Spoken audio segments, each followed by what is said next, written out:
Sound travels 330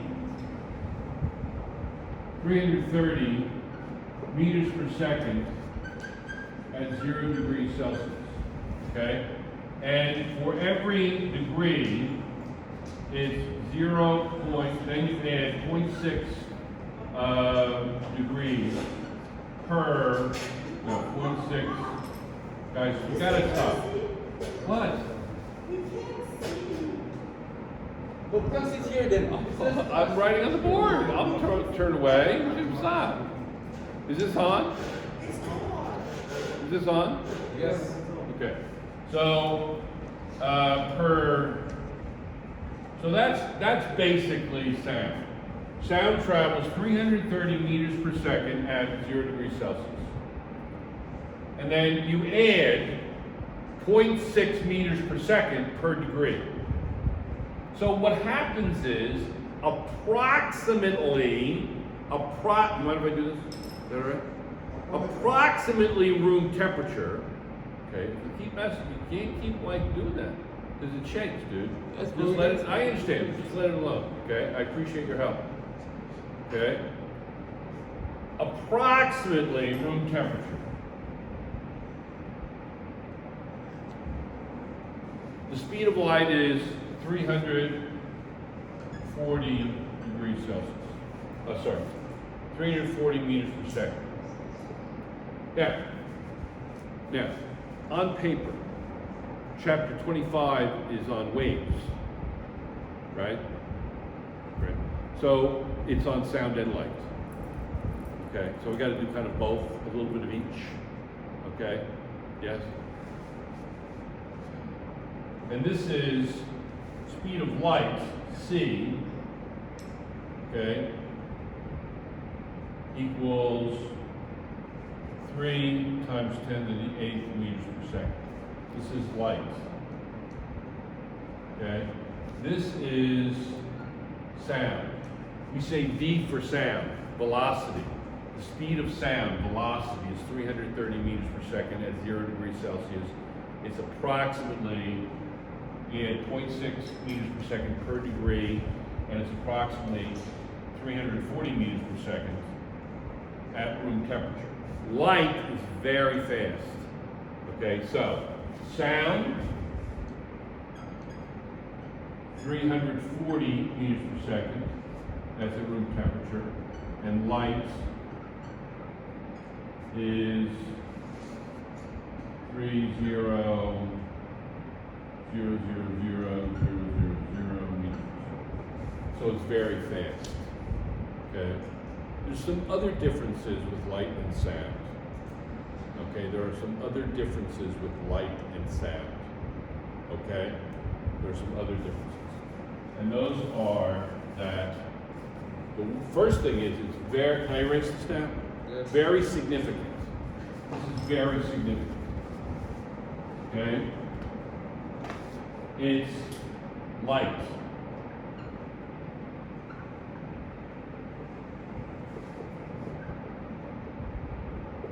This is in a vacuum.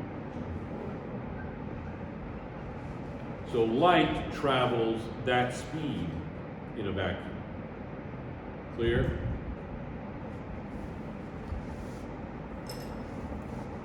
Can't travel through a book. Can't travel through matter. Light travels slower through air. Not too bad. But slower through air. It travels slower through water. Yes? It travels slower through other types of material that are transparent. Yes? But this is through a vacuum. Now, sound is a funny thing. Sound travels 340 meters per second in air. Right? In air. That's the speed of sound in air. Correct? Yes? Now,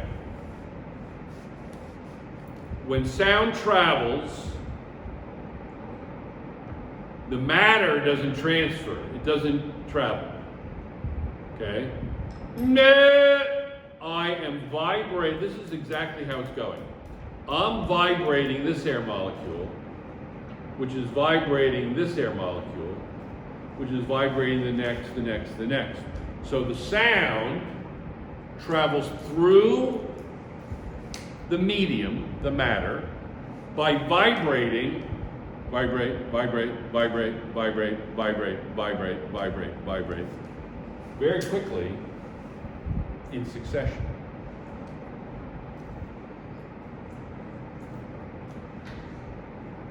The speed of sound through air at room temperature. Sound travels even faster through a liquid. It travels very fast through a solid, but not just any solid. For instance, this book, is sound going to travel fast through this book? Not really. No, not really. Because you know what it is? You know when sound travels? Let's say that these are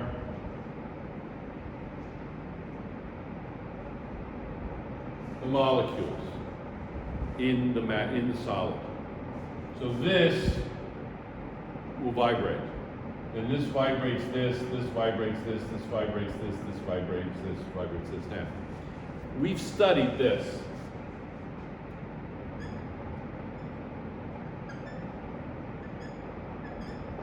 What's an elastic collision? It's a collision where there's no energy. So if I drop a ball and it drops and it bounces right back, right here. Won't do that. Friction loss of energy. It's not perfectly elastic, right? That's elastic, right? This vibrates this like a cone. This vibrates this, right? If this, after the energy passes through, revives, is unchanged, is very elastic.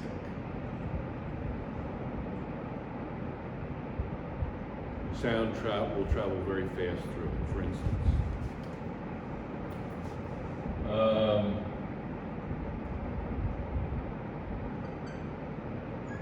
Clay. Won't travel fast through clay, will it? Very mushy. Very inelastic. You understand that? Sound will not travel fast through clay. You get that, Abdul? Right? Not very elastic, is it? Lead. Lead and gold. Very soft metals. They're soft. If I had pure lead on the table, I could hit it with a hammer. And I would dent it. I'd put a dent in it. It wouldn't bounce back to its original shape if I hit a hunk of lead or a hunk of gold with a hammer. I would deform it. You understand? Yes? You want to know something that's very, very, very, very, very, very, extremely elastic? Extremely. You ready?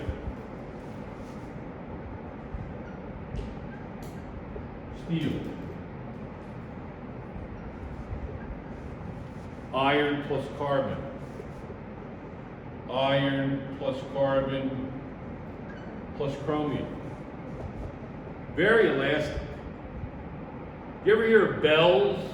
You know bells? You know me? You know bells? Yeah, bells are very elastic. That sound they make, it's made of copper. Copper is not very elastic. Copper's soft. But if I add to that tin, I make it harder. That's what a lot of bells are made of, copper and tin. Oftentimes alloys. An alloy is a solution of two solids, very elastic. Yes?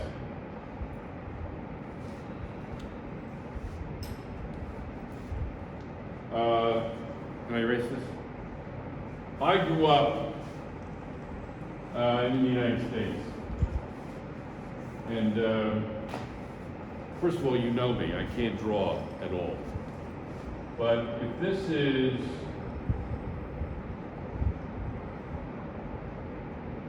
New York City right here. That's New York City.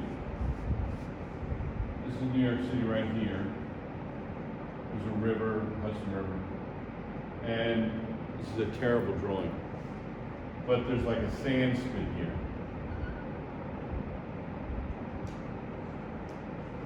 Sand spit. Okay? There's a place called Sandy Hook right here.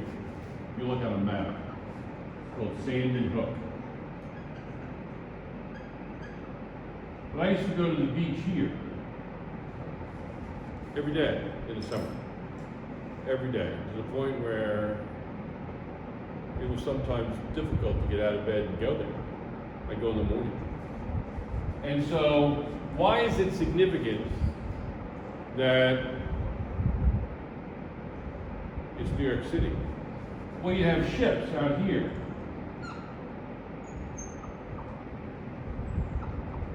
Most of which were out of sight from here. They're out of sight. Couldn't see them from the beach. Couldn't see them. But if you go down, if you dive down in the water 3 or 4 feet, catching waves, riding waves, you can hear them. The ships were 20, 30 miles away, but you could hear them. You could hear the engines. You could hear all kinds of noises, metal hitting on metal from the ships. So you heard them. Sound traveled that fast. Yeah. It's not the matter that travels. It's the sound energy that travels. You have a question? We have a question. Yes? Why what?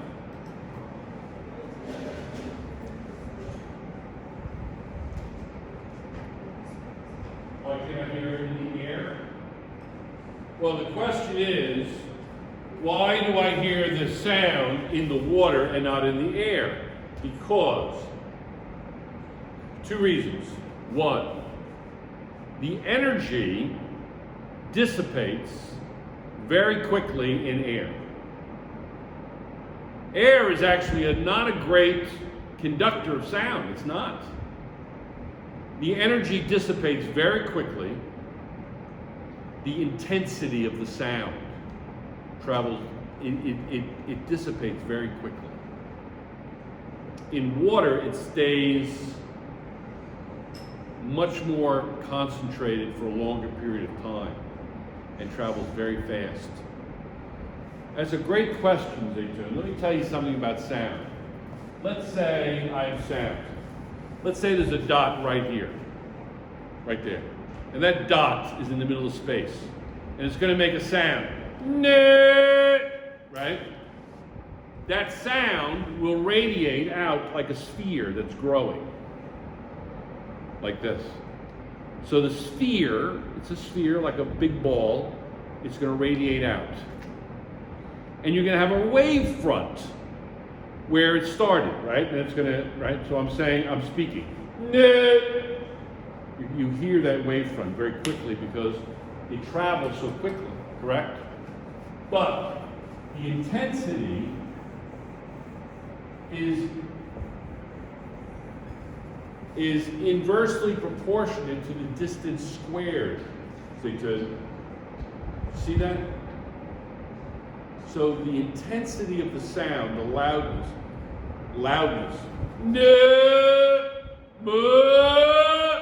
loudness. That will dissipate very quickly.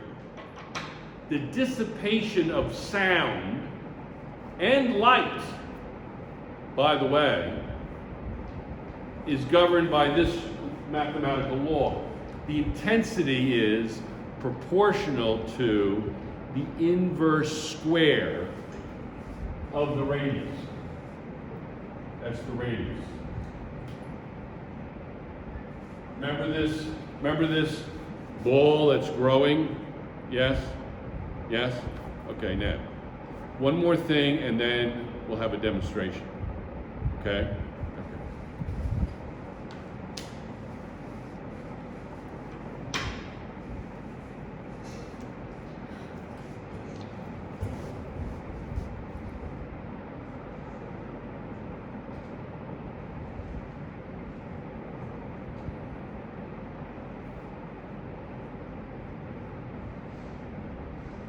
Sound travels in a straight line longitudinally.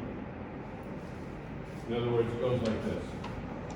Here's the sound.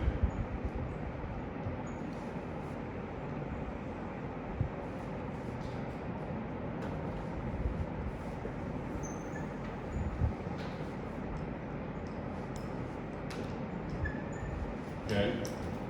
So here is a compression. That's the actual sound that you hear. And then you have this expansion zone between the pulses.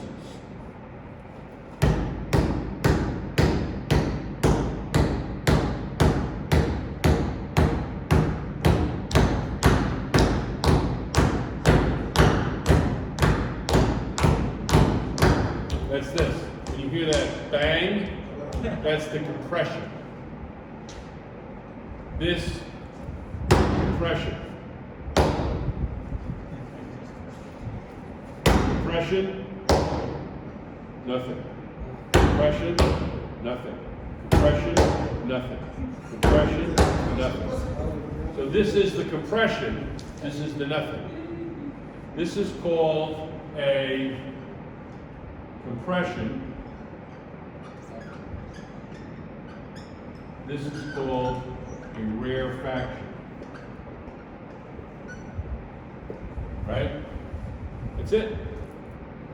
The distance between the compressions is called what, John? Any idea? What's the distance between the compressions? Anybody? This is called the wavelength. Okay? So here this is a longitudinal wave.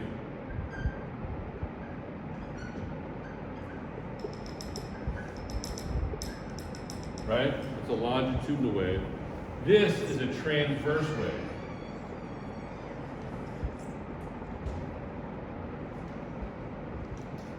So I can actually, this is actually the way light travels, transverse waves. But I can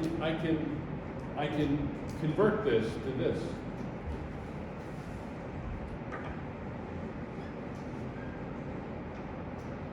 So here is the compression, right? That's the compression, right? This is the rarefaction. It's on your test.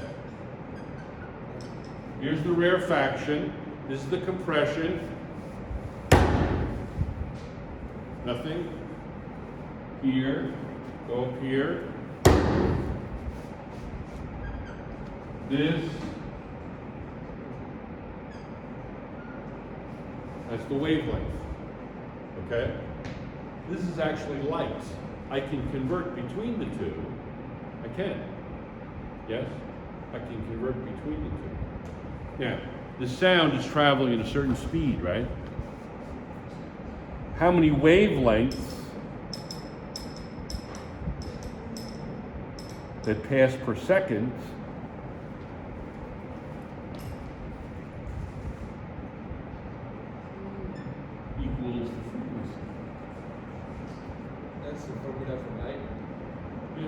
that's of light or sound. How many wavelengths per second? But there's different ways of expressing this. That's what we gotta get used to. That's where the reading comes in, the problem in the back of the chapter. So this, you could also say cycles per second. This is one cycle. One wavelength is considered one cycle. Have you ever heard, I got the fans on, I don't want to turn them off, but have you ever heard fluorescent lights hum? Have you ever heard them hum? Never. Oops, sorry, push this. Wait a second, let me just check that.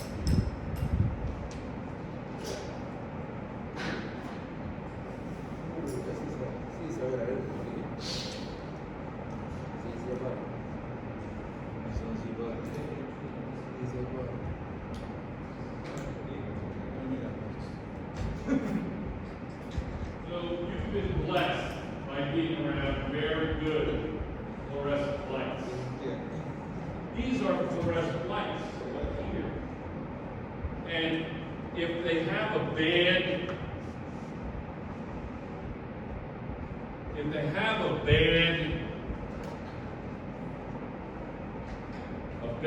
component, the fluorescent light will hum.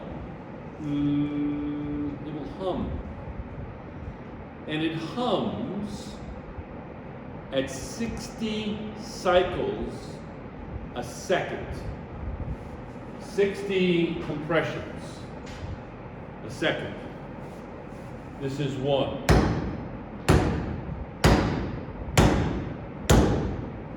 It's one a second. It's two a second. 400 feet, 4 a second. 16. Right? But it goes 60 beats a second. 60 cycles a second. So here I have, my videographers are falling down on the job, but that's okay. I still love them. It's okay, dude. Careful, Abdul. Okay, so this is frequency. Cycles per second, right? Is the number of wavelengths per second, cycles per second. A wavelength in light is called a cycle, correct? Yes? You get it? Yes.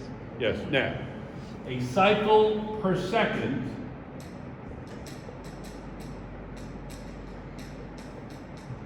is defined as a hertz.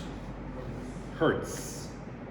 So, when a fluorescent bulb is humming, it's a 60 hertz hum. Right? You see that? Now, anybody sing in here? Can anybody sing? Throw somebody under the bus. I mean, who can sing? Can you sing? Can anybody sing? I'm being honest. Can you sing? You know what an A is or a C? Can anybody give me a C or an A? Okay. That's okay. So, John, can you sing? Can you give me an A? Come on up here, right here. You don't have to be on camera. Just go right there and just give me some notes, okay? I want to make a point. Okay, go ahead. All right, quiet guys, quiet on the set. So can you give me like, it doesn't have to be perfect. Can you give me a C? All right, say it right here so they can hear you. I can hardly hear you. Good. Can you give me like a B flat? Good, excellent. So those are notes, right? And those notes have a certain pitch, correct? Yes? Those notes are a frequency of sound. You can sit down. Thank you, John. So a note, a music note, is a frequency. It's a frequency. It's a pitch, It's a frequency. What is it? I can have a note, John can sing a note. I can have a guitar note, right? A C sharp. I can have a horn blow, right? It can hit a note, same notes, but they sound different. What is the difference of musical instruments that play the same note but sound different? What's that called? Anybody know?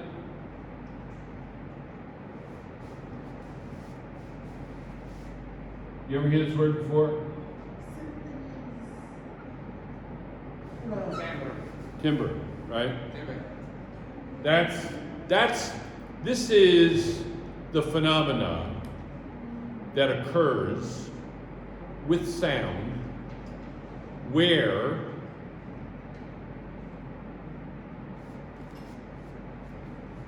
different types of musical instruments are playing the same frequency, the same note, the same pitch, but they sound different. Still the same note. Piano is a C on a piano is a C on a piano. Same. But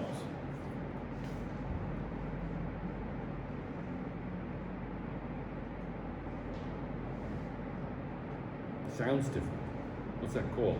That's the timbre. You get it? You okay with that? You're sure? All right, let's shut this off and regroup.